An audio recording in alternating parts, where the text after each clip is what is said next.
ପୂର୍ବତନ ସରପଞ୍ଚ ଅରୁଣ ପ୍ରଧାନଙ୍କ ଦେହାନ୍ତ। ଭୋଗରାଇ ବ୍ଲକ ଦେଉଳା ପଞ୍ଚାୟତର ପୂର୍ବତନ ସରପଞ୍ଚ ତଥା ବିଶିଷ୍ଟ ସମାଜସେବୀ ଅରୁଣ ପ୍ରଧାନଙ୍କ ଆଜି ଦେହାନ୍ତ ହୋଇଯାଇଛି।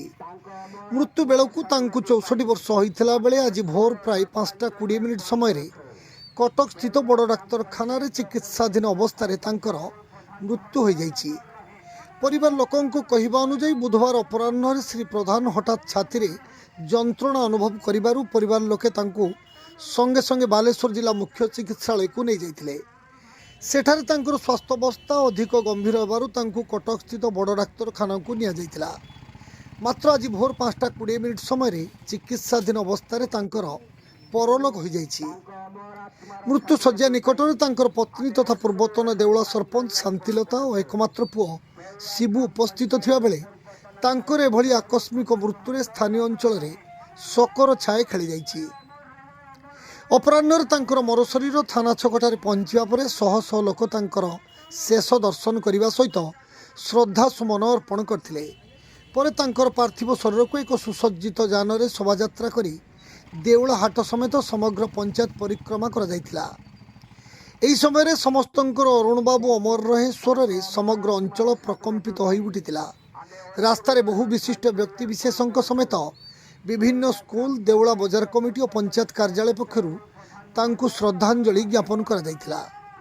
ତାଙ୍କର ଏଭଳି ଆକସ୍ମିକ ମୃତ୍ୟୁରେ ଓଡ଼ିଶା ପ୍ରଦେଶ କଂଗ୍ରେସର ବରିଷ୍ଠ କାର୍ଯ୍ୟକର୍ତ୍ତା ଶ୍ରୀକାନ୍ତ ଜେନା, ବାଲେଶ୍ୱର ସଂସଦୀୟ କ୍ଷେତ୍ର ନେତା ନବଜ୍ୟୋତି ପଟ୍ଟନାୟକ, ଭୋଗରାଇ କଂଗ୍ରେସ ନେତା ସତ୍ୟଶିବ ଦାସ ଗଭୀର ଶୋକ ବ୍ୟକ୍ତ କରିବା ସହିତ ସ୍ଥାନୀୟ ଜିଲ୍ଲା ପରିଷଦ ସଭ୍ୟ ସନ୍ତୋଷ କୁମାର ଜେନା, ଜିଲ୍ଲା କଂଗ୍ରେସର ଉପସଭାପତି ଗୋପବନ୍ଧୁ ମହାପାତ୍ର, ବ୍ଲକ କଂଗ୍ରେସ କାର୍ଯ୍ୟକାରୀ ସଭାପତି ପ୍ରଦୀପ କୁମାର ନାୟକ, ଜିଲ୍ଲା ସମ୍ପାଦିକା ତଥା ମନ୍ଦାରସାହି ସରପଞ୍ଚ ମମତା ସାହୁ, ଜିଲ୍ଲା ସମ୍ପାଦକ ଶିଶିର ଦାସ ମହାପାତ୍ର, ରାଜକିଶୋର ନାୟକ, ହରିପଦ ପାତ୍ର, ଦେଉଳା ପଞ୍ଚାୟତ କଂଗ୍ରେସର ସଭାପତି ଦେବୀ ପ୍ରସାଦ ଦାସ ଗୋସ୍ୱାମୀ, ଦେହୁର୍ଦା ପଞ୍ଚାୟତର ସଭାପତି ମାନସ ଚନ୍ଦ୍ର ପ୍ରମୁଖ ବହୁ କଂଗ୍ରେସ ନେତୃବୃନ୍ଦ ତାଙ୍କ ବାସଭବନରେ ପହଞ୍ଚି ଶେଷ ଦର୍ଶନ କରିବା ସହିତ ଶୋକ ସନ୍ତପ୍ତ ପରିବାର ଲୋକଙ୍କୁ ସମବେଦନା ଜଣାଇଥିଲେ।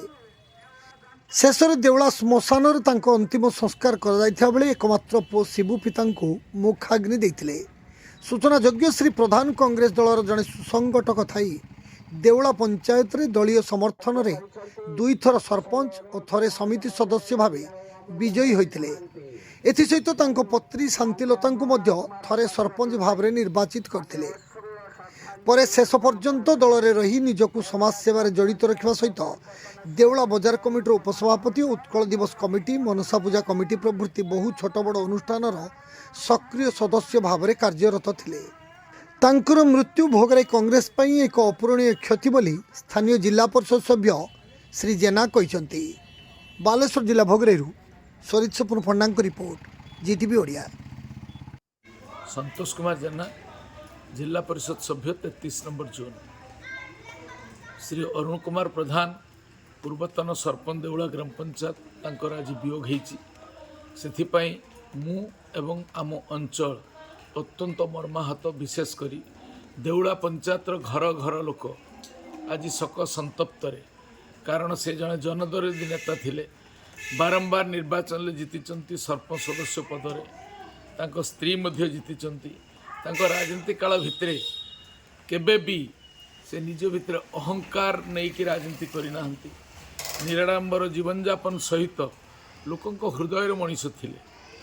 अनेक राजनेता राजनीति को आसिला पर संपत्ति को गुछे आनती, किंतु ये राजनीतिक जीवन भितर, सामाजिक जीवन भितर से अत्यंत गरीब अवस्था, निराडंबर अवस्था चली। तेणु ये गोटे तांकर स्पष्टवादिता और स्वच्छतार प्रतीक। आज अरुण प्रधान मृत्यु व्यक्तिगत भाव मत मर्माहत करने सहित आम समस्ते तांकर अंतरात्मार सद्गति कामना करुँ। से जीवन तमाम कांग्रेस सहित थिले शेष पर्यंत, से जड़े कांग्रेस किसी अपूरणीय क्षति है कांग्रेस गोटे विराट क्षति होती 33 नंबर जोन विशेषकर सी मोर राजनीतिक अग्रणी थिले। अनेक कष्ट सहिष्णु हेले भी से निजको केवल परिप्रकाश करुनथिले। कांग्रेस आज अनेक क्षति पाई, विशेषकर 33 नंबर जोन बहुत बड़ क्षति होती।